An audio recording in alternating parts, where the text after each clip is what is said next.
왜 이렇게까지 한국을 못 살게 구는 겁니까? 결국 감당하지도 못할 거면서 한국은 이제 끝났다며 뒤에서 비웃음을 흘리던 자들이 지금 참담한 성적표를 들고 넋이 나간 표정으로 한국을 올려다보고 있습니다. 운에 기대어 요리조리 위기를 피하며 쌓아 올린 그들의 모래성은 정면 돌파라는 가장 원시적이지만 가장 강력한 무기를 든 이 나라 앞에서 맥없이 무너지고 있습니다. 이것은 단순한 경쟁이 아닙니다. 무너져가는 자신들의 낡은 시스템을 지키기 위해 가장 완벽하게 버티고 있던 이 성체를 공격한 자들의 서글픈 자멸극입니다. 도대체 대한민국은 지난 150년 동안 무엇을 어떻게 만들어 왔기에 건드리면 건드릴수록 상대를 더 깊은 파멸로 몰아넣는 걸까요? 오늘 그 잔인하고도 완벽한 고립의 역설을 해부하겠습니다. 영상을 시청하신 후 마음에 드신다면 좋아요와 구독 버튼을 꼭 눌러주세요. 여러분의 관심이 저에겐 큰 힘이 됩니다. 그럼 바로 시작하겠습니다. 폭풍이 불면 알게 됩니다. 누가 항구에 묶인 배인지, 누가 폭풍을 뚫고 가는 함대인지. 동북아에 지금 그 폭풍이 오고 있어요. 그리고 오직 한 나라만이 그 폭풍 속에서 홀로 전진하고 있습니다. 저는 미국의 명문으로 불리우는 한 대학에서 국제정치경제학을 연구하고 가르치고 있는 로만 그랜트입니다. 세계경제포럼의 전략 분석가로도 활동하고 있죠. 오늘 제가 여러분과 나눌 이야기는 주류 언론이 편하게 다루는 내용이 아닙니다. 냉혹한 데이터와 역사가 만들어낸 결과물이죠. 서구 엘리트들에게 아시아는 하나의 단어입니다. 한국과 중국과 일본을 같은 문장 안에 넣고 아시아가 뜬다는 한 줄로 정리해버리죠. 그것이 그들에게는 편안한 무지이기 때문이에요. 여러분 한번 생각해 보시죠. 독일과 그리스를 같은 문장으로 묶어서 유럽 경제를 논하면 어떻게 되겠습니까? 말이 안 되죠. 그런데 서구는 아시아에 대해 정확히 그 짓을 하고 있어요. 한국의 반도체 공장과 캄보디아의 봉제 공장을 같은 카테고리에 넣는 겁니다. 이것이 그들이 동북아의 패권 교체를 읽지 못하는 결정적인 이유죠. 제가 미국 싱크탱크에서 자문을 할 때의 일입니다. 한 고위 관료가 저에게 이렇게 말했어요. 한국은 결국 미국과 중국 사이에서 줄타기하는 나라 아니냐고. 저는 그 자리에서 이렇게 답했습니다. 줄타기를 하는 나라와 줄 자체를 만드는 나라는 다르다고. 그가 무슨 말인지 이해하는 데는 시간이 걸렸습니다. 그러나 오늘 여러분은 이 강의가 끝나기 전에 이해하게 될 거예요. 그렇다면 진짜 체급은 어떻게 갈릴까요? 싱가포르를 봅시다. 금융과 물류라는 정교한 플랫폼으로 성공한 나라죠. 화려합니다. 그러나 이 나라는 배후지가 없는 도시국가예요. 폭풍이 불면 문을 닫아야 하는 상점이죠. 세계 물동량의 흐름이 바뀌는 순간 싱가포르가 쥔패는 한순간에 무력해집니다. 한 국가가 갖춰야 할 종합적인 생존 능력을 논하기엔 체급 자체가 다른 거예요. 대만은 어떻습니까? 전 세계 반도체의 심장이라 불리는 나라죠. 그러나 이 나라는 유엔 상임이사국 지위조차 없는 외교적 유령입니다. 번영은 있지만 주권의 무게가 없어요. 스스로 생존을 결정할 힘이 없다는 뜻이죠. 미국의 전략적 필요가 사라지는 순간 대만의 번영은 그 토대째 흔들리게 됩니다. 한 학생이 손을 들었습니다. 교수님, 그러면 대만은 결국 미국이 버리면 끝이라는 말씀이세요? 맞습니다. 더 정확하게 말하면 대만은 스스로의 의지로 생존을 결정한 적이 단 한 번도 없어요. 누군가의 우산 아래서 번영을 누려온 거죠. TSMC라는 세계 최고의 기술을 가지고 있으면서도 그 기술을 지키는 군사력과 외교력은 스스로 가져본 적이 없습니다. 기술의 왕좌에 앉았지만 그 왕자를 지키는 성벽은 남이 쌓은 거예요. 그것이 대만의 현실이죠. 이제 일본을 봅시다. 한때 세계 2위 경제대국이었죠. 그러나 지금의 일본은 1980년대의 영광에 박제된 나라입니다. 팩스와 인감도장으로 행정을 처리하는 나라예요. 국가의 운영체제가 수명을 다했다는 신호죠. 혁신적인 결정은 위험 요소로 분류되고 수십 단계의 승인 절차 속에서 모든 변화가 질식합니다. 안정을 추구하다 정체를 선택한 나라. 그것이 오늘의 일본이에요. 일본은 섬나라입니다. 그 고립을 안락함으로 포장했죠. 외부 세계의 변화를 거부하는 갈라파고스를 스스로 만들어낸 겁니다. 한때 소니와 도요타가 세계를 호령했지만 지금 일본의 전자산업은 한국에 완패했고 자동차 산업은 전기차 전환의 파도 앞에서 허우적대고 있어요. 섬이라는 지리적 조건이 일본에게는 결국 자기 폐쇄의 명분이 된 겁니다. 중국은 어떻습니까? 덩치는 거대하죠. 그러나 그 덩치의 상당 부분은 타국의 기술을 가져다 쌓은 모래성입니다. 서방의 기술 봉쇄가 시작되자마자 성장 동력이 부식되기 시작했어요. 한 학생이 물었습니다. 교수님, 중국이 그동안 기술 개발에 투자를 안 했다는 말씀이세요? 투자는 했습니다.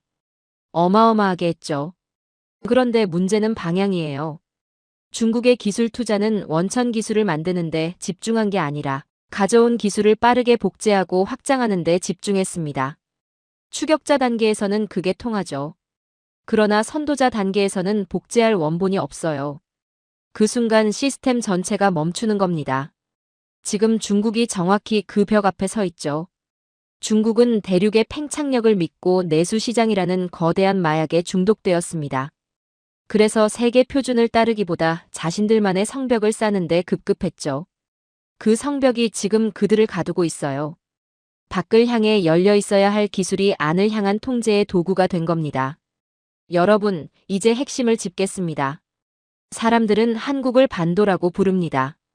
그러나 실상을 보면 한국은 섬보다 더 철저히 고립된 요새예요. 북쪽은 완전히 막혀 있고 삼면은 바다입니다. 지정학적으로 보면 대륙으로 나아갈 길이 없는 나라죠. 그런데 바로 이 고립이 한국을 전혀 다른 방향으로 진화시켰습니다. 대륙에 기댈 수 없었기 때문에 바다를 향했어요. 내수 시장에 안주할 수 없었기 때문에 전 세계를 자신의 시장으로 만드는 법을 익혔습니다. 고립이 약점이 아니라 세계를 향한 압력이 된 거죠. 중국이 자신만의 성벽을 쌓을 때, 일본이 갈라파고스라는 섬 안에 갇힐 때, 한국은 그 닫힌 문을 뚫고 나가기 위해 전 세계가 없으면 살 수 없는 기술을 벼렸습니다. 반도체, 조선, 방산, 배터리. 이 산업들의 공통점이 무엇인지 아세요? 전부 한국이 아니면 안 되는 것들이에요. 전 세계가 한국산을 선택하는 이유가 가격 때문이 아닙니다. 대안이 없기 때문이죠. 고립은 약점인 동시에 강력한 필터입니다. 불필요한 것은 걸러내고 오직 세계 시장에서 살아남을 독한 본질만을 남기죠. 한국은 그 고립이라는 압력 속에서 만들어진 다이아몬드입니다. 자, 이제 냉정하게 정리해 봅시다. 싱가포르는 체급이 작고 대만은 주권이 없으며 일본은 스스로 갈라파고스를 선택했고 중국은 복제의 한계 앞에 멈췄습니다. 그리고 이 폭풍 속에서 스스로 전진하는 나라는 한국뿐입니다. 훔치지 않았고 안주하지 않았으며 누군가에게 생존권을 저당 잡히지 않은 채 제조업, 방산, 반도체, 문화까지 풀 패키지로 직접 돌려내는 나라. 역사는 감정이 아니라 결과로 증명됩니다. 그리고 지금 그 결과는 오직 한 나라를 가리키고 있죠. 일본의 안정은 침묵 속에서 썩어가는 안정이었습니다. 중국의 팽창은 빚으로 쌓아올린 바벨탑이었죠. 그리고 대만의 번영은 타인의 우산 아래에서 누리는 쾌적함이었어요. 그렇다면 이 시스템들은 왜 지금 이 순간 속에서부터 무너지고 있는 걸까요? 겉으로는 멀쩡해 보이는 건물이 어느 날 갑자기 무너지는 이유는 하나입니다. 기초가 썩어 있었기 때문이죠. 오늘 저는 그 썩은 기초의 실체를 해부하겠습니다. 먼저 일본입니다. 일본 기업의 의사결정 구조를 아십니까? 하나의 결정을 내리기 위해 수십 개의 부서가 도장을 찍어야 합니다. 위로 올라가고 옆으로 돌고 다시 아래로 내려오는 구조예요. 이 과정에서 혁신적인 아이디어는 반드시 어딘가에서 걸립니다. 너무 파격적이라는 이유로, 전례가 없다는 이유로, 리스크가 크다는 이유로. 결국 살아남는 결정은 가장 안전한 것들 뿐이에요. 가장 안전한 결정만 살아남는 시스템은 결국 가장 느린 시스템이 됩니다. 그리고 가장 느린 시스템은 가장 빠르게 도태되죠. 그런데 더 심각한 문제가 있습니다. 일본의 은행들은 경쟁력을 잃은 대기업들이 쓰러지지 않도록 계속 자금을 수혈했어요. 망해야 할 기업이 망하지 않는 겁니다. 한 학생이 물었습니다. 교수님, 기업이 망하지 않으면 고용이 유지되는 거 아닌가요? 표면적으로는 그렇게 보이죠. 그러나 그 자금이 어디서 나오는지 생각해 봐야 합니다. 경쟁력 없는 기업을 살리는 데 쓰인 돈은 새로운 기술을 개발할 신생 기업에게 가지 못합니다. 미래로 가야 할 자본이 과거를 연명하는 데 묶이는 거예요. 그 결과가 무엇인지 지금 일본이 증명하고 있습니다. 잃어버린 10년이 20년이 되고 30년이 되었죠. 안정을 지키려다 미래를 통째로 잃어버린 겁니다. 일본의 전자산업을 봅시다. 한때 소니는 세계 가전의 표준이었습니다. 그러나 지금 소니의 텔레비전 사업부는 어디 있습니까? 일본은 완벽한 제품을 만드는 데만 집착했어요. 그러나 세상은 완벽한 제품이 아니라 연결되는 제품을 원했습니다.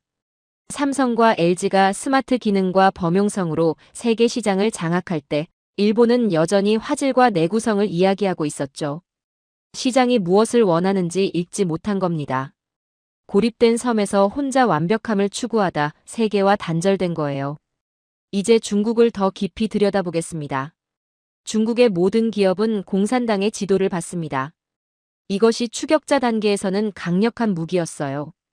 국가가 방향을 정하고 모든 자원을 그 방향으로 집중시키는 방식은 빠른 시간 안에 특정 산업을 키우는 데 효과적이었습니다. 반도체, 전기차, 우주산업까지 단기간에 따라잡을 수 있었던 이유죠. 그러나 이 시스템에는 치명적인 결함이 있어요. 기술 혁신보다 정치적 충성이 우선되는 기업 문화입니다. 중국에서 가장 뛰어난 엔지니어가 가장 빠르게 승진하는 게 아니에요. 당의 노선에 가장 충실한 사람이 올라가는 겁니다. 그 결과 창의적인 엔지니어들은 떠났고 남은 사람들은 시키는 일을 정확하게 하는 사람들이 됐습니다. 시키는 일을 정확하게 하는 시스템은 새로운 것을 만들지 못해요. 한 학생이 손을 들었습니다. 교수님, 그렇다면 중국의 경제 성장 수치들은 다 거짓이었다는 말씀이세요? 전부 거짓이라고 단정할 수는 없습니다. 그러나 상당 부분이 부풀려진 것은 사실이에요. 중국의 지방 정부들은 성과로 평가받습니다. 성과를 내지 못하면 자리를 잃죠. 그러니 실적이 나쁠 때 어떻게 하겠습니까? 숫자를 맞추는 겁니다. 실질 성장이 없는 상태에서 부채만 늘어나는 가짜 호황이 수십 년간 이어졌어요. 그리고 이제 그 부채의 무게가 임계점을 넘고 있습니다. 헝다 사태가 그 서막이었고 그것은 시작에 불과해요. 더 근본적인 문제는 따로 있습니다. 중국이 그동안 세계의 공장으로 성장할 수 있었던 것은 서방의 기술과 자본이 들어왔기 때문입니다. 그 기술을 가져다 쓰고 복제하고 확장했죠. 그런데 서방이 문을 닫기 시작했습니다. 반도체 장비 수출을 막고 첨단 소프트웨어 접근을 차단했어요. 그 순간 복제 시스템은 멈췄습니다. 복제할 원본이 없으니까요. 이것이 약탈적 성장의 유통기한이 끝났다는 신호입니다. 대만과 싱가포르는 어떻습니까? 이 두 나라는 특정 분야의 모든 것을 걸었어요. 대만은 반도체, 싱가포르는 물류와 금융입니다. 그 분야에서만큼은 세계 최고죠. 그러나 이것은 동시에 가장 큰 약점이기도 합니다. 대만의 경우를 봅시다. 국가 자본의 대부분이 반도체 한 산업에 집중되어 있어요. 반도체 경기가 좋을 때는 나라 전체가 풍요롭습니다. 그러나 반도체 시장이 흔들리면 나라 전체가 흔들리죠. 달걀을 한 바구니에 담아두고 그 바구니를 나라라고 부르는 겁니다. 싱가포르는 세계의 화물을 처리하는 허브입니다. 그러나 그 화물이 어디로 갈지를 결정하는 시장 자체가 아니에요. 주변 대륙의 소비력이 줄어들면 가장 먼저 타격을 받는 구조입니다. 위대한 조력자이지만 폭풍 속에서 스스로 경제 지도를 다시 그릴 수 있는 설계자는 아니에요. 그렇다면 한국은 어떻게 다를까요? 한국의 기업들은 서로 치열하게 경쟁합니다. 삼성과 현대가 경쟁하고 그 경쟁이 생태계 전체를 긴장시키죠. 그런데 수출 위기의 순간이 오면 이 경쟁자들이 하나로 묶입니다. 삼성의 반도체를 현대차가 탑재하고 그 차를 포스코의 철강이 받쳐주고 그 위에 한국의 배터리가 올라가죠. 경쟁하면서 연결되는 구조입니다.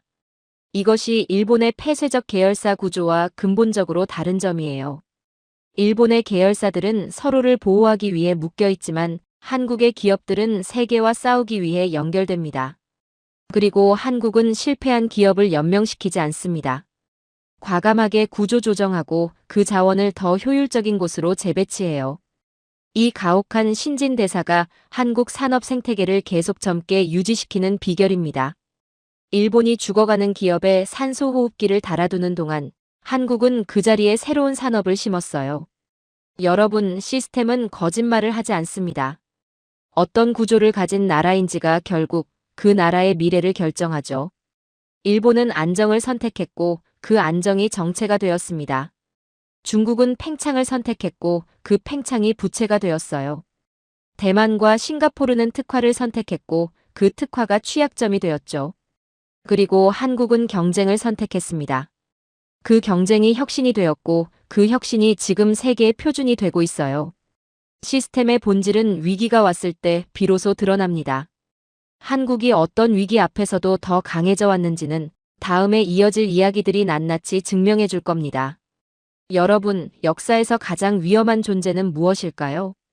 칼을 든 적이 아니고 총을 겨누는 상대도 아닙니다. 가장 위험한 존재는 옆에서 웃으며 모든 것을 기록하는 자예요. 1871년 강화도에서 정확히 그 장면이 펼쳐졌습니다. 때는 1871년 미군은 아시아 진출에 교두보가 필요했습니다. 조선은 서구 열강이 두드려도 쉽게 문을 열지 않는 나라였어요. 흥선대원군의 척화 의지는 확고했고 조선은 어떤 외세와도 타협하지 않겠다는 원칙을 지키고 있었습니다. 미군은 결국 강화도를 직접 공격했고 광성보 전투는 단 15분 만에 끝났습니다. 미군의 라이플과 함포 앞에서 조선군의 낡은 화포는 화력면에서 역부족이었죠. 그런데 전투가 끝난 뒤 미군 사령관 로저스 제독이 의미심장한 기록을 남겼습니다. 이토록 처절하고 비논리적인 저항은 본 적이 없다고. 탄환이 떨어지면 돌을 집어 던졌고 칼이 부러지면 맨손으로 미군의 목을 움켜쥐고 죽었다고. 조선군은 질 것을 알면서도 끝까지 싸웠고 항복하면 살 수 있는 순간에도 맨몸으로 달려들다 죽었습니다. 서구의 합리적 전쟁 논리로는 도저히 이해할 수 없는 장면이었지만 저는 이것을 비논리적이라고 보지 않습니다.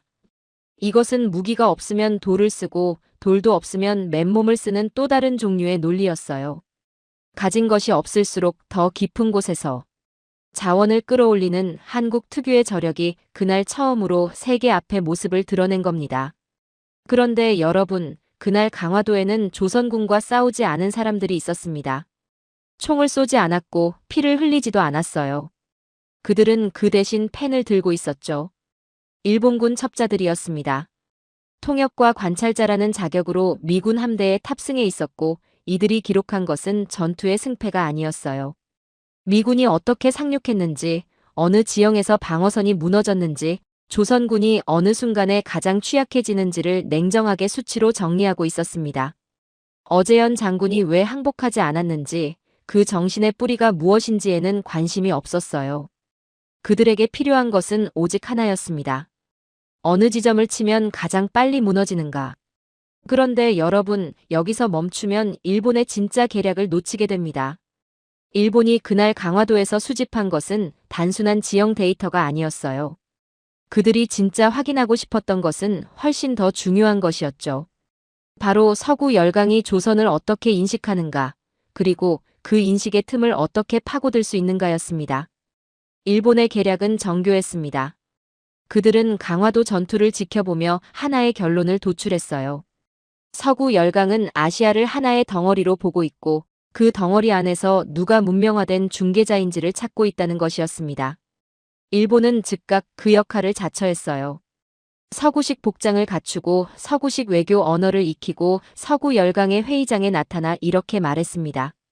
조선은 아직 문명화되지 않은 나라이니 우리 일본이 아시아의 질서를 대신 잡겠다고. 이것은 단순한 거짓말이 아니었습니다. 치밀하게 설계된 프레임 전쟁이었어요. 일본은 서구 열강이 듣고 싶은 말을 정확히 골라서 했습니다. 아시아에서 믿을 수 있는 파트너가 필요하던 서구에게 일본은 스스로를 가장 서구적인 아시아 국가로 포장했어요. 외교 무대에서 양복을 입고 프랑스어로 연설하며 자신들은 문명국이고 조선은 야만국이라는 이미지를 수십 년에 걸쳐 심어나갔습니다. 그러면서 조선에게는 정반대의 메시지를 보냈어요. 서구 열강이 조선을 노리고 있으니 우리 일본이 보호해주겠다고. 양쪽을 동시에 속이는 겁니다. 한쪽에는 조선의 위험성을 과장하고 다른 쪽에는 서구의 위협을 과장하면서 그 사이에서 자신의 입지를 조용히 굳혀가는 방식이에요. 총 한 발 쏘지 않고 외교 무대에서 조선을 포위하는 전략이었습니다. 직접 치는 것보다 고립시켜 스스로 무너지게 만드는 것. 이것이 일본식 계략의 본질이었죠. 한 학생이 손을 들었습니다. 교수님, 그러면 서구 열강은 일본의 말을 그냥 믿었다는 건가요? 서구 열강도 순진하지는 않았습니다. 그러나 그들에게는 아시아의 실체를 직접 파악할 시간도 의지도 충분하지 않았어요. 멀리서 보면 양복 입고 프랑스어 하는 나라가 훨씬 다루기 편해 보이는 겁니다. 일본은 그 심리를 정확히 파고들었어요. 서구가 원하는 모습을 보여주면서 서구의 신뢰를 얻고 그 신뢰를 조선을 고립시키는 무기로 활용했습니다. 이것이 일본 외교의 본질적 작동 방식이었고 이 방식은 강화도에서 처음 실전 투입된 겁니다. 이 계략은 결코 즉흥적인 것이 아니었습니다. 1871년 강화도에서 데이터를 확보한 순간부터 치밀하게 설계된 30년짜리 프로젝트였어요. 1단계는 정보 확보였습니다. 강화도에서 조선의 군사적 취약점을 수치화하고 서구 열강이 조선을 어떻게 보는지를 확인했죠. 2단계는 프레임 장악이었습니다. 서구 외교 무대에서 일본은 문명국, 조선은 관리가 필요한 나라라는 이미지를 수십 년에 걸쳐 심었어요. 그리고 3단계는 거래였습니다. 완벽하게 고립된 조선을 강대국과의 밀실 합의를 통해 손에 넣는 것이었죠. 1871년 강화도의 진흙탕에서 시작된 이 계략이 30년에 걸쳐 완성을 향해 가고 있었던 겁니다. 여러분, 이것이 지금도 중요한 이유가 있습니다. 일본의 방식은 그날 이후 단 한 번도 본질적으로 바뀐 적이 없기 때문이에요. 직접 맞서는 대신 관찰하고 관찰한 것을 데이터로 만들고 그 데이터로 상대를 고립시키고 고립된 상대를 강대국과의 거래에 활용하는 방식입니다. 1871년 강화도에서 초안이 작성된 이 설계도는 이후 러일 전쟁에서 다듬어지고 1905년 밀실거래에서 최종 완성됩니다. 첩자들은 펜을 들고 기록했지만 전사들은 흙을 움켜쥐고 역사를 썼습니다. 단기적으로는 펜을 든 자가 이겼습니다. 그것은 부정할 수 없는 사실이에요. 그러나 뿌리 없이 세운 제국은 반드시 썩게 되어 있고 남의 것을 훔쳐 세운 나라는 훔칠 것이 사라지는 순간 멈추게 되어 있죠. 1871년 강화도의 진흙탕에서 작성된 그 청사진이 1905년 밀실에서 최종 서명되는 순간으로 지금 바로 들어가겠습니다. 강화도의 탄환이 육체적 저항이었다면 1905년의 밀실 거래는 영혼을 도둑맞은 사건입니다. 그런데 여러분, 이 도둑질이 어떻게 가능했는지 아십니까? 총이 아니었어요. 군대도 아니었죠. 단 두 사람이 밀실에서 나눈 대화 한 번으로 한 나라의 주권이 거래됐습니다. 이것이 1905년 가스라 테프트 밀약의 실체예요. 배경부터 한번 짚어보죠.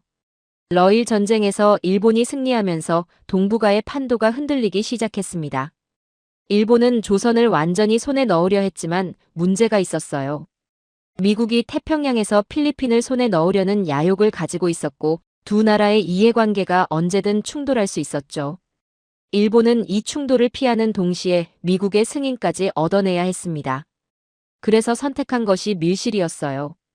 도쿄에서 미국 육군 장관 테프트와 일본 총리 가스라타로가 만났습니다. 공식 조약도 아니었고 의회의 승인도 없었죠. 두 사람이 방문을 닫고 나눈 밀실 합의였어요. 내용은 단순하고 잔인했습니다. 미국은 일본이 조선을 지배하는 것을 묵인하고 일본은 미국이 필리핀을 지배하는 것을 묵인한다. 두 나라가 식탁에 앉아 아무런 권리도 없는 두 나라의 주권을 음식처럼 나눠 먹은 거죠. 조선은 그 식탁에 초대받지도 못했습니다. 여러분, 이 장면에서 분노해야 할 대상이 누구인지 정확히 봐야 해요. 미국은 자국의 이익을 위해 움직였습니다. 강대국이 자국의 이익을 위해 거래하는 것은 냉혹하지만 국제 정치의 현실이죠. 그러나 일본은 달랐어요. 일본은 앞서 우리가 봤듯이 30년 동안 조선의 보호자인 척 행세해왔습니다. 조선에게 우리를 믿으라고 속삭이면서 뒤에서는 조선을 팔아넘길 계약서를 준비하고 있었던 거죠. 이것은 단순한 배신이 아닙니다. 처음부터 배신을 목적으로 설계된 30년짜리 사기극의 완성이었어요. 밀약이 체결된 직후 흥미로운 장면이 하나 펼쳐집니다. 미국 대통령 루스벨트의 딸 앨리스 루스벨트가 일본과 조선을 방문했어요. 일본은 그녀에게 최고의 환대를 베풀었습니다. 화려한 만찬, 정성스러운 의전, 최고급 선물. 모든 것이 완벽하게 준비됐죠. 앨리스의 방문을 미국과 일본의 우호적 관계를 전 세계에 과시하는 무대로 활용하려 했기 때문입니다. 이미 밀약은 체결됐고 일본은 그 결과를 공개적으로 확인받고 싶었던 거예요. 그런데 조선의 입장은 어땠을까요? 조선은 앨리스의 방문에 희망을 걸었습니다. 미국 대통령의 딸이 왔으니 미국이 조선의 편이 되어줄 것이라는 기대였죠. 고종 황제는 직접 그녀를 접견하며 조선의 주권을 지켜달라는 메시지를 전하려 했어요. 그러나 그 순간 이미 밀약은 완성되어 있었습니다. 앨리스의 가방 속에는 조선의 희망이 아니라 조선을 일본에 넘기기로 한 합의의 결실이 담겨 있었죠. 조선이 희망을 보는 동안 일본은 이미 승리를 확신하고 있었습니다. 그렇다면 조선은 손을 놓고 있었을까요? 아닙니다. 고종 황제는 밀약의 낌새를 채고 미국에 직접 호소하려 했어요. 특사를 파견해 미국 국무장관을 만나려 했지만 미국은 그 면담 자체를 거부했습니다. 이미 합의를 마친 뒤였으니까요. 저항이 없었던 것이 아니에요. 저항했지만 일본이 미리 모든 출구를 막아놓은 겁니다. 이것이 30년짜리 고립 전략의 최종 효과였죠. 그렇다면 일본은 왜 이토록 밀실에 집착했을까요? 정면 승부를 피한 데는 이유가 있습니다. 일본은 국제사회의 판을 정면으로 뒤집을 만한 외교적 정당성이 없었어요. 떳떳하게 내세울 명분이 없었기 때문에 강대국들의 욕망을 정확히 파악하고 그 욕망끼리 거래시키는 방식을 택한 거죠. 당신이 원하는 것을 주겠다. 대신 내가 원하는 것을 달라. 가치가 아닌 거래, 원칙이 아닌 밀약, 신뢰가 아닌 계산. 일본은 이 방식으로 단 한 번도 정면 승부 없이 조선의 주권을 손에 넣었습니다. 그런데 여기서 반드시 짚고 넘어가야 할 것이 있어요. 일본이 밀실을 선택한 더 근본적인 이유가 있습니다. 그들은 정면 외교 무대에서 조선과 맞붙으면 이길 수 없다는 것을 알고 있었어요. 조선의 외교관들은 국제 무대에서 인륜과 도덕, 국제법의 원칙을 당당하게 내세웠습니다. 을사능약의 부당함을 전 세계에 알리려 했고 헤이그 만국 평화회의의 특사를 파견해 국권 침탈의 불법성을 외쳤죠. 조선은 정의로운 언어로 싸웠습니다. 일본은 그 정의로운 싸움이 두려웠기 때문에 처음부터 그 싸움이 벌어질 무대 자체를 없애버리는 전략을 택한 거예요. 밀실은 비겁함이 아니라 정면 승부를 피하기 위한 계산된 선택이었습니다. 여러분, 여기서 중요한 질문을 하나 던지겠습니다.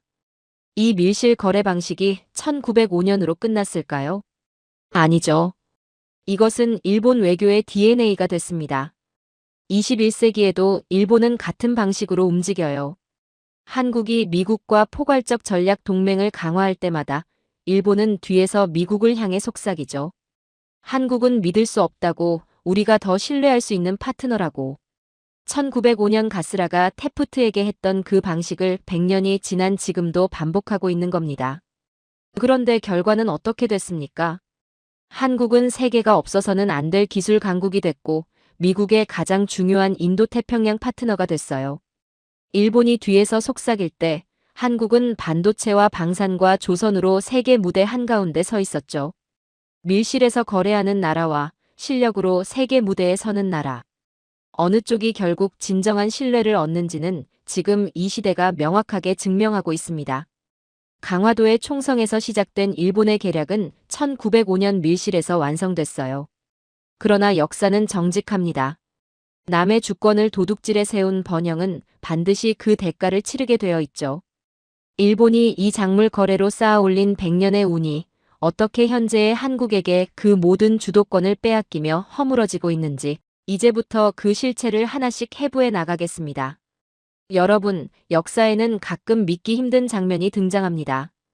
패전으로 완전히 무너진 나라가 단 몇 년 만에 경제 대국으로 부활하는 장면이죠. 일본의 전후 부흥이 바로 그겁니다. 그런데 그 부활의 연료가 무엇이었는지 서구의 교과서는 제대로 가르치지 않아요. 오늘 저는 그 불편한 진실을 정확히 짚겠습니다. 1945년 패전 직후에 일본부터 한번 보죠. 연합군 점령 하에 경제는 붕괴 직전이었습니다. 미국은 일본을 다시는 군사 강국이 되지 못하도록 완전히 해체하는 방안까지 검토했어요. 일본은 역사의 뒤안길로 조용히 사라질 위기에 처해 있었죠. 스스로의 힘으로는 도저히 일어설 수 없는 상황이었습니다. 그런데 1950년 한반도에서 전쟁이 터졌어요. 그 순간 일본의 운명이 완전히 뒤바뀌었습니다. 메가더 사령부는 즉각 일본을 후방 보급기지로 전환했어요. 한국 전쟁에 투입되는 전차, 트럭, 전투기, 의류, 식량, 군수물자 전체가 일본 공장에서 쏟아져 나왔습니다. 주문은 끝없이 밀려들었고 공장은 24시간 돌아갔어요. 일본 입장에서는 아무것도 하지 않아도 돈이 쏟아지는 상황이었죠. 일본 총리 요시다 시게루는 이것을 하늘이 내린 선물이라고 불렀습니다. 천우신조라는 표현을 썼어요. 한반도에서 수십만 명이 죽어가는 전쟁을 두고 하늘이 내린 선물이라고 부른 겁니다. 이 한마디가 일본이라는 나라의 본질을 압축하고 있어요. 타인의 고통을 자신의 기회로 계산하는 방식, 1871년 강화도에서 시작된 그 방식이 여기서도 그대로 반복되고 있죠. 그런데 여러분, 여기서 더 충격적인 사실이 있습니다. 한국 전쟁 당시 일본이 미군에 납품했던 트럭과 철강과 군수 설비, 그 생산 설비의 상당수가 어디서 왔는지 아십니까? 일제강점기 시절 일본이 조선의 공장에서 강제로 뜯어간 기계들이었습니다. 조선의 노동자들이 피땀으로 돌리던 그 기계들이 일본으로 건너간 뒤 한국 전쟁의 군수물자를 찍어내는 데 쓰인 거예요. 조선에서 수탈한 설비로 한국인이 죽어가는 전쟁의 물자를 만들어 팔면서 돈을 번 겁니다. 이것을 경제 기적이라고 부를 수 있겠습니까? 이것은 기적이 아니라 범죄적 수익이에요. 행운은 누구에게나 올 수 있지만 그 행운이 누구의 불행 위에 세워졌는지 잊지 않는 것이 문명의 격을 결정하죠. 한 학생이 손을 들었습니다. 교수님, 그러면 일본의 경제 성장 자체가 사실상 뿌리가 없는 것이라는 말씀이세요? 표현이 강하게 들릴 수 있지만 본질적으로 틀린 말이 아닙니다. 일본의 전후 부흥은 스스로의 기술 혁신이나 창의적 도전으로 이룬 것이 아니었어요. 타인의 비극이 만들어낸 수요를 그대로 받아먹은 결과였죠. 그리고 그 방식은 일본 기업들에게 매우 잘못된 신호를 줬습니다. 품질을 높이지 않아도, 혁신하지 않아도 전쟁 물자만 찍어내면 돈이 된다는 신호요. 쉬운 돈은 반드시 대가를 치르게 됩니다. 그 대가가 수십 년 뒤 잃어버린 30년이라는 형태로 돌아왔어요. 전쟁 특수가 일본 경제 구조에 남긴 흔적을 좀 더 들여다보죠. 전쟁 수요에 맞춰 단기적으로 공장을 늘리다 보니 정규직 중심의 안정적인 생산 시스템이 아니라 비정규직 위주의 불안정한 고용 구조가 굳어졌습니다. 혁신보다 양산이 우선이었고 기술 개발보다 납기 준수가 더 중요했어요. 이 구조가 수십 년간 반복되면서 일본 기업들의 체질 자체가 굳어버린 거죠. 도전하지 않아도 살아남을 수 있다는 학습이 시스템 전체에 각인된 겁니다. 이제 같은 시기 한국을 봅시다. 한국 전쟁이 끝난 직후 한국은 세계에서 가장 가난한 나라 중 하나였습니다. 전 국토가 폐허였고 산업 기반은 완전히 무너졌어요. 전쟁 특수를 누린 나라와 전쟁의 당사자로 모든 것을 잃은 나라. 출발선이 이렇게 달랐습니다. 그런데 한국은 그 폐허 위에서 스스로 일어섰어요. 아무도 도와주지 않아도 아무런 특수가 없어도 맨손으로 산업을 일으켰습니다. 처음에는 섬유와 신발이었고 그 다음은 철강과 조선이었으며 그 다음은 반도체와 자동차였죠. 매 단계마다 더 높은 곳을 향해 스스로 올라갔어요. 누가 시켜서 한 것이 아닙니다. 살아남기 위해 한 거죠. 그 처절한 생존 본능이 오늘날 대한민국 산업의 근육이 됐습니다. 일본은 전쟁 특수라는 행운으로 출발했고 한국은 전쟁의 폐허라는 절망에서 출발했어요. 그런데 지금 어느 나라가 더 강한 산업 생태계를 가지고 있습니까? 행운으로 시작한 나라는 행운이 다하자 멈췄고 절망에서 시작한 나라는 절망을 에너지로 바꾸며 세계의 표준을 만들고 있습니다. 여기서 결정적인 차이가 하나 더 있어요. 일본은 전쟁이 끝나자마자 한국의 성장을 경계하기 시작했습니다. 자신들의 부흥이 한국의 희생 위에 세워졌다는 것을 알고 있었기 때문이에요. 그래서 한국이 조금씩 따라올 때마다 기술 이전을 거부하고 핵심 소재와 부품의 공급을 틀어주며 견제했죠. 반도체 소재, 디스플레이 소재, 정밀 부품. 일본은 이것들을 한국에 팔면서도 절대로 제조 방법은 가르쳐주지 않으려 했습니다. 영원히 한국을 부품 조립국으로 묶어두려 했던 거예요. 그런데 한국은 그 견제에 어떻게 반응했을까요? 두려움이 아니라 분노로 반응했습니다. 분노를 연구개발의 에너지로 전환했어요. 일본이 팔지 않으면 직접 만들면 된다는 방식으로 맞섰죠. 이 방식이 훗날 일본의 수출 규제를 정면 돌파하는 소재 부품 장비 독립의 뿌리가 됩니다. 일본 경제의 기적은 정직한 노동의 결과가 아니었습니다. 타인의 피 위에 세워진 전쟁의 부산물이었어요. 그들은 전쟁의 참상을 보며 돈을 샜고 한국은 폐허 속에서 다음 세대를 위한 기반을 닦았죠. 오늘 먹고 산 나라가 실력을 쌓은 나라를 이길 수 없다는 것은 역사가 가장 냉정하게 증명하는 진리입니다. 타인의 운으로 쌓은 성체가 한국의 독한 기술 혁신이라는 파도 앞에서 어떻게 무너져 내리고 있는지 이제 그 결정적인 순간으로 들어가겠습니다. 여러분, 역사에는 가끔 가해자가 스스로 무덤을 파는 순간이 있습니다. 칼을 뽑았는데 그 칼이 자기 심장을 향하는 순간이죠. 2019년 일본의 수출 규제가 정확히 그 순간이었습니다. 그런데 그 이야기를 하기 전에 먼저 1997년으로 가야 해요. 일본이 스스로 무덤을 팔 수 있었던 이유는 한국이 그 이전에 이미 스스로를 완전히 다시 설계했기 때문입니다. 1997년 한국은 국가부도라는 벼랑 끝에 섰습니다. 정경유착과 방만한 경영이 빚어낸 위기였어요. 기업들의 부채는 하늘을 찌르고 있었고 외환 보유고는 바닥을 드러냈죠. 전 세계가 한국 경제의 붕괴를 예측했습니다. 그 순간 한국이 선택한 것은 무엇이었을까요? 도망이 아니었습니다. 한국은 그 고통을 정면으로 받아들이고 대수술의 칼을 들었어요. 대기업들의 부채 비율을 강제로 낮추고 불투명한 회계 시스템을 뜯어고쳤으며 경쟁력 없는 사업부는 과감하게 잘라냈습니다. 이것은 단순한 경제 구조 조정이 아니었어요. 대한민국이라는 나라의 운영체제를 정실 자본주의에서 시장 중심 자본주의로 완전히 재부팅한 사건이었죠. 그 고통이 얼마나 컸는지는 당시를 기억하는 분들이 더 잘 아실 겁니다. 직장을 잃고 가정이 무너지고 평생 모은 것이 사라지는 고통이었어요. 그런데 한국 국민은 그 고통 앞에서 금을 모았습니다. 전 국민이 장롱 속 금반지를 꺼내 나라에 내놓은 그 장면은 세계 경제사에서 유례를 찾기 힘든 집단적 저력이었어요. 어떤 나라가 국가부도의 위기 앞에서 국민이 자발적으로 금을 모아 나라를 구하려 합니까? 그것이 대한민국이었습니다. 위기를 피하지 않고 정면으로 돌파한 나라는 반드시 더 강해집니다. IMF를 겪으며 단련된 한국 기업들은 군사를 빼고 핵심 경쟁력만 남긴 채 세계 시장으로 나갔어요. 삼성은 반도체와 스마트폰에 집중했고 현대차는 품질 혁신으로 세계 시장을 두드렸으며 포스코는 세계 최고 수준의 철강 경쟁력을 갖췄죠. 위기가 오히려 한국 산업을 세계 무대의 포식자로 만든 겁니다. 그런데 바로 그 시점에 일본은 무엇을 하고 있었을까요? 1990년대 일본은 버블 붕괴 이후 경쟁력 없는 기업들을 계속 연명시키며 버티고 있었습니다.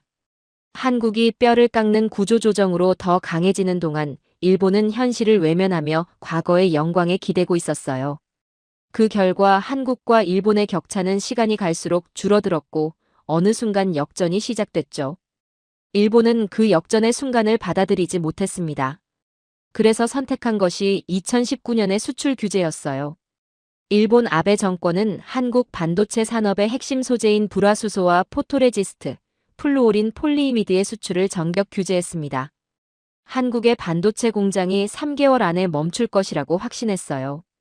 한국이 이 소재들을 자체 생산할 능력이 없다고 판단했죠.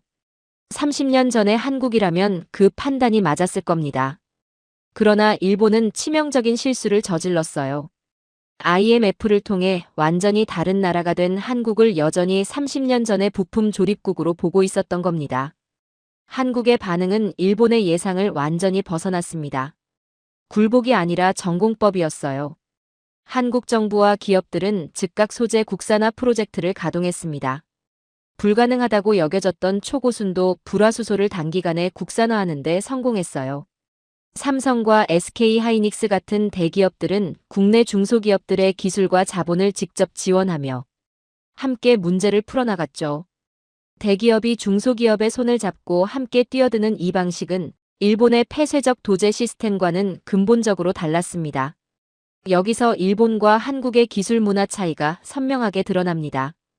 일본의 장인 정신이라 불리는 방식은 기술을 개인의 영역으로 가둡니다. 스승에서 제자로 이어지는 폐쇄적인 전수 방식이어서 기술이 특정 인물이나 집단에 묶여 있어요. 그 장인이 사라지면 기술도 함께 사라지는 구조죠. 반면 한국의 방식은 기술을 즉각 표준화하고 데이터로 만들어 전체가 공유합니다. 한국 엔지니어들의 빠른 실행력은 단순한 속도전이 아니에요.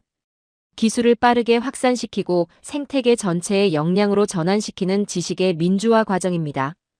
일본의 기술이 박물관의 유리 상자 안에 갇힌 전시품이라면 한국의 기술은 온몸을 관통하며 흐르는 혈액이에요. 기술은 고립될 때 죽고 연결될 때 진화합니다. 결과는 어떻게 됐을까요? 일본이 한국을 향해 던진 규제라는 창은 한국이라는 방패를 뚫지 못하고 오히려 일본 자신의 심장을 찔렀습니다. 한국은 소재 자립도를 높였고 일본 소재 기업들은 가장 크고 신뢰할 수 있던 고객을 영원히 잃었어요. 단기적 정치 판단이 일본 기업들의 장기적 시장을 통째로 날려버린 겁니다. 그리고 한국 기업들은 일본 소재 대신 독일, 미국, 그리고 국산 소재로 공급망을 재편했어요. 이 재편은 일시적인 것이 아니었습니다. 한번 바뀐 공급망은 돌아오지 않죠. 일본이 스스로 걷어찬 시장은 영구적으로 닫혔습니다. 여러분, 이것은 단순한 산업 이야기가 아닙니다. 운에 기댄 기생적 시스템이 실력을 닦은 전공법적 시스템에 무릎 꿇는 거대한 문명의 전환점이에요. 위기를 숨기는 나라와 위기를 밟고 올라서는 나라. 이 차이가 지금의 대한민국과 일본의 위상을 완전히 뒤바꿔 놓았습니다. IMF라는 절망을 도약의 발판으로 만들고 수출 규제라는 공격을 자립의 계기로 전환한 나라. 그것이 대한민국이 가진 가장 강력한 무기입니다. 어떤 외부의 압력도 이 나라를 무너뜨리지 못하는 이유가 바로 여기에 있어요. 표준을 따라가는 자는 패배하고 표준을 만드는 자는 지배합니다. 지금 동북아에서 표준을 만드는 것은 일본의 박제된 관료가 아니라 한국의 공학자들이에요. 오늘 저는 그 공학자들이 어떻게 세계의 왕자를 하나씩 차지해가고 있는지 보여드리겠습니다. 먼저 반도체부터 짚어보죠. 여러분, 지금 이 순간 전 세계에서 돌아가고 있는 인공지능 시스템을 생각해 보십시오. 챗봇이든 자율주행이든 의료진단이든 금융 분석이든 모든 인공지능 연산의 핵심에는 고성능 메모리가 필요합니다. 그 메모리가 없으면 인공지능은 단 하루도 작동하지 못해요. 그리고 그 메모리를 만드는 나라는 오직 한국뿐입니다. 무어의 법칙이 한계에 다다른 이후 반도체의 전쟁은 완전히 새로운 국면으로 접어들었어요. 더 작게 만드는 것만으로는 부족해졌습니다. 이제는 얼마나 높이 쌓고 그 사이를 얼마나 정밀하게 연결하느냐의 싸움이 됐죠. 한국이 상용화에 성공한 고대 역폭 메모리가 바로 그 답입니다. 칩을 수직으로 쌓고 그 사이를 수천 개의 미세한 통로로 관통하는 기술이에요. 일본은 이 분야의 소재 공급에 머물러 있고 중국은 기술적 장벽 앞에서 진입조차 하지 못하고 있습니다. 전 세계 인공지능 데이터 센터에서 한국의 고대 역폭 메모리가 탑재되지 않은 시스템은 없어요. 한국은 이제 부품 공급자가 아닙니다. 글로벌 인공지능 생태계의 심장 그 자체가 된 거죠. 그런데 한국의 반도체 경쟁력은 단순히 좋은 제품을 만드는 것에서 그치지 않습니다. 한국 기업들은 메모리 생산 라인 자체를 인공지능으로 운영하는 지능형 공장으로 개조했어요. 24시간 스스로 학습하고 불량률을 실시간으로 감지하고 공정을 자동으로 최적화하는 시스템입니다. 이 시스템 전체를 설계하고 운용하는 소프트웨어는 오직 한국만이 독자적으로 보유하고 있어요. 하드웨어와 소프트웨어가 하나로 통합된 이 생태계는 어느 나라도 단기간에 복제할 수 없습니다. 따라하려면 반도체만 잘 만들면 되는 게 아니라 그 반도체를 만드는 시스템 전체를 처음부터 다시 설계해야 하니까요. 한 학생이 손을 들었습니다. 교수님, 중국이 막대한 자본을 투입해서 추격하고 있다고 들었는데 결국 따라잡히는 것 아닌가요? 자본만으로는 안 됩니다. 반도체는 돈을 쏟아붓는다고 만들어지는 것이 아니에요. 수십 년에 걸쳐 축적된 공정 노하우, 엔지니어들의 감각, 실패를 통해 쌓인 데이터가 결합돼야 합니다. 중국이 반도체에 투자를 시작한 것은 이미 오래됐지만 아직도 한국의 기술 수준에 한참 못 미치는 이유가 바로 그겁니다. 돈으로 살 수 없는 것이 있어요. 그것이 한국이 가진 가장 강력한 해자입니다. 이제 조선 산업을 보죠. 영하 163도로 액화된 천연가스를 바다 위에서 운반한다는 것이 어떤 의미인지 생각해 보셨습니까? 온도가 조금만 올라가도 가스가 기화되고 기화된 가스가 새어나가면 폭발입니다. 수만 톤의 액화가스를 실은 배가 태풍을 만나고 거친 파도를 견디면서 수개월을 항해해야 해요. 이것은 단순한 배를 만드는 기술이 아닙니다. 물리적 극한을 정복하는 공학이에요. 중국은 저가 수주로 조선 시장에 뛰어들었습니다. 가격을 낮추면 시장을 빼앗을 수 있다고 판단했죠. 그런데 현실은 달랐어요.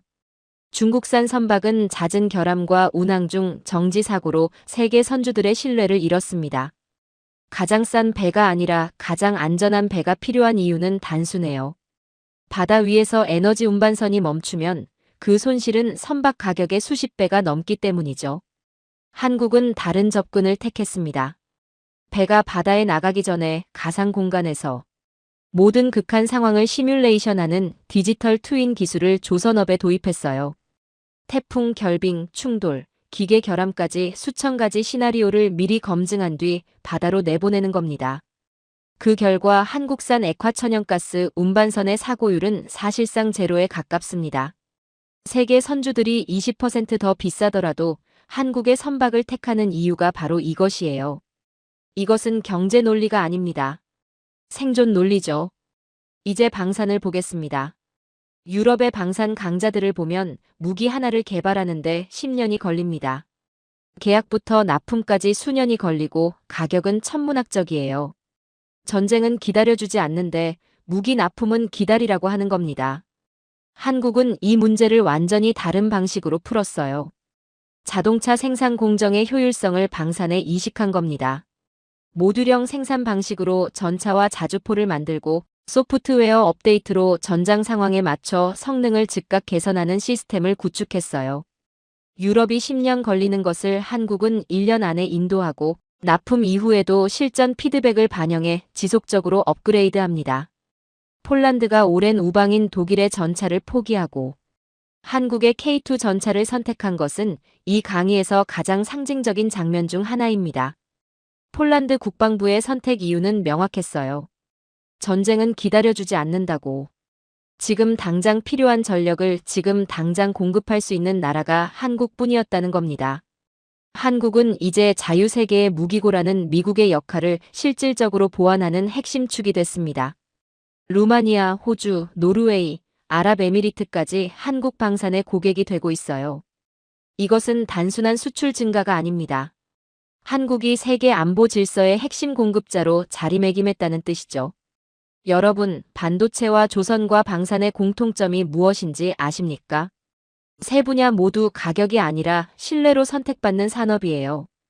그리고 세 분야 모두 한국이 아니면 대안이 없는 구조가 만들어지고 있습니다. 중국이 훔친 기술은 낡은 도구일 뿐이지만 한국이 깎아낸 기술은 전 세계의 에너지와 안보와 정보를 잇는 심장이 됐어요. 이제 더 이상 한국산을 보고 싸다고 말하는 사람은 없습니다. 세계는 한국산을 보고 작동한다는 신뢰를 느끼죠. 그 신뢰를 얻기까지 얼마나 독한 시간이 필요했는지는 우리가 지금까지 함께 걸어온 이 강의가 증명하고 있습니다. 기술은 결국 인간의 의지입니다. 남의 것을 베껴온 자들에게는 그 의지가 없어요. 스스로 깎아낸 자들만이 세계의 왕좌에 앉을 수 있습니다. 운은 한 번의 바람입니다. 하지만 실력은 영원히 깎이지 않는 바위죠. 대한민국은 지금 그 바위 위에 성을 쌓고 있습니다. 오늘 강의의 마지막에서 저는 여러분께 한 가지를 단언하려 합니다. 이것은 예측이 아니에요. 역사가 이미 증명하고 있는 결론입니다. 지금까지 우리가 함께 걸어온 이 강의를 돌아보죠. 1871년 강화도에서 맨손으로 싸우던 조선 병사들, 밀실에서 주권을 도둑맞던 그 치욕의 순간들, 전쟁의 폐허 위에서 맨손으로 산업을 일으키던 세대, 국가부도의 벼랑 끝에서 금반지를 꺼내 나라를 구하던 국민들, 그리고 일본의 수출 규제를 소재 자립의 발판으로 전환한 기업들. 이 모든 장면의 공통점이 무엇일까요?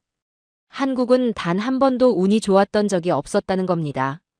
오히려 매번 가장 불리한 조건에서 시작했어요. 그런데도 매번 더 강해졌습니다. 이것이 우연일까요? 아니에요. 이것은 시스템입니다. 위기를 에너지로 바꾸는 순환형 시스템이 이 나라의 DNA 속에 새겨져 있는 거죠. 일본의 안정은 정체였습니다. 중국의 팽창은 붕괴의 전주곡이었어요. 대만의 번영은 타인의 우산 아래 있었고 싱가포르의 화려함은 폭풍 앞에 문을 닫아야 하는 상점이었죠. 그러나 한국은 폭풍이 불수록 더 단단해지는 나라였습니다. 왜 역사는 한국을 선택했을까요? 답은 하나입니다. 한국만이 위기를 회피하지 않고 정면으로 돌파하는 방식을 반복적으로 증명해왔기 때문이에요. 그렇다면 지금 한국은 어느 지점에 서 있을까요? 과거 한국은 선진국을 따라가는 추격자였습니다. 남이 만든 기술을 더 빠르게, 더 싸게 만들어내는 것이 목표였죠. 그러나 지금은 다릅니다. 한국은 더 이상 누구를 따라가지 않아요. 스스로 길을 만들고 있습니다. 반도체 분야에서 한국은 인공지능 시대의 두뇌를 공급하는 나라가 됐어요. 조선 분야에서는 세계의 에너지를 실어 나르는 가장 신뢰할 수 있는 운반자가 됐습니다. 방산 분야에서는 자유세계의 안보를 실질적으로 뒷받침하는 무기고가 됐죠. 그리고 이 세 분야의 공통점은 하나입니다. 한국이 없으면 세계가 멈춘다는 거예요. 이것이 진정한 대국의 의미입니다. 영토의 크기가 아니라 전 세계가 그 나라의 시스템 없이는 문명을 유지할 수 없는 필수 불가결성. 한국은 이미 그 단계에 진입했습니다. 그런데 여러분, 여기서 멈추면 한국의 미래를 절반밖에 보지 못하는 겁니다. 지금 한국이 설계하고 있는 것이 하나 더 있어요. 바로 에너지 주권입니다. 인공지능이 세상을 바꾸고 있습니다. 그런데 인공지능을 돌리는 데이터 센터는 어마어마한 전력을 소비해요. 앞으로 10년 전 세계 전력 수요의 상당 부분이 인공지능 인프라로 향할 겁니다. 그 전력을 누가 공급하느냐가 결국 인공지능 패권을 결정하죠. 한국은 이 질문에 대한 답을 이미 준비하고 있습니다. 세계 최고 수준의 원전 기술과 현재 개발 중인 소형 모듈 원전이 그 답이에요. 소형 모듈 원전은 대형 원전처럼 거대한 부지가 필요하지 않습니다. 데이터 센터 옆에 바로 붙여서 안정적인 전력을 공급할 수 있는 차세대 에너지 시스템이에요. 중국의 공급망 압박에서 자유롭고 석유 가격 변동에도 흔들리지 않는 에너지 방패죠. 인공지능의 두뇌는 한국의 반도체가 만들고 그 두뇌를 돌리는 심장은 한국의 원전이 뛰게 합니다. 반도체라는 머리와 방산이라는 팔에 더해 에너지라는 심장까지 스스로 설계하는 나라. 이것이 앞으로 세계가 대한민국을 바라보게 될 이유입니다. 한 학생이 손을 들었습니다. 교수님, 그런데 한국도 결국 인구 감소와 내부 갈등 같은 문제가 있지 않나요? 그런 문제들이 발목을 잡을 수도 있지 않을까요? 예리한 질문이에요. 맞습니다. 한국도 도전 과제가 있죠. 그러나 저는 이렇게 반문하고 싶습니다. 지금까지 이 강의에서 우리가 본 한국의 역사에서 도전 과제가 없었던 적이 단 한 번이라도 있었습니까? 일본의 침략, 전쟁의 폐허, 국가부도, 기술 봉쇄. 그 모든 것을 돌파한 나라가 인구 문제 앞에서 멈출 거라고 생각한다면 그것이야말로 한국을 과소평가하는 겁니다. 한국은 위기 앞에서 무릎 꿇는 나라가 아니에요. 위기를 새로운 도약의 발판으로 삼는 나라입니다. 이제 마지막으로 일본 이야기를 하나 더 하겠습니다. 일본이 팩스를 버리지 못하는 이유가 무엇인지 아십니까? 낡은 기계 때문이 아닙니다. 그 팩스를 돌리며 안락함을 누려온 기득권의 관성 때문이에요.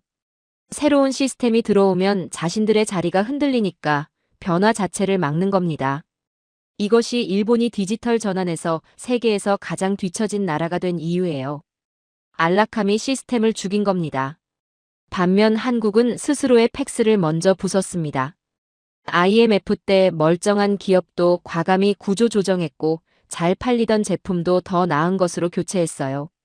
안락함에 안주하지 않고 스스로를 끊임없이 파괴하고 재건하는 방식, 그것이 한국이 이 거친 동북아에서 유일한 성체로 우뚝 선 이유입니다. 여러분, 동북아의 질서는 바뀌고 있습니다. 일본이 과거를 그리워하고 중국이 현재를 은폐하며 대만이 내일을 불안해할 때 한국은 스스로 미래를 설계하고 있어요. 누가 모래 위에 집을 지었고 누가 단단한 안반 위에 성체를 쌓았는지 지금 이 시대가 하루하루 증명하고 있습니다. 역사는 운이 좋은 나라를 기억하지 않습니다. 역사는 가장 독하게 자신의 길을 깎아낸 나라를 기억하죠. 한국인은 운을 기다리는 법을 배우지 않았습니다. 처절한 전공법으로 바닥부터 시스템을 설계하는 법을 배웠어요. 강화도의 흙먼지 속에서, 밀실 배신의 치욕 속에서, 전쟁의 폐허 속에서, 국가 부도의 벼랑 끝에서 매번 더 강해지는 것이 이 나라의 방식이었습니다. 그것이 대한민국이 동북아의 유일한 성체이자 다가올 시대의 진정한 리더가 된 이유입니다.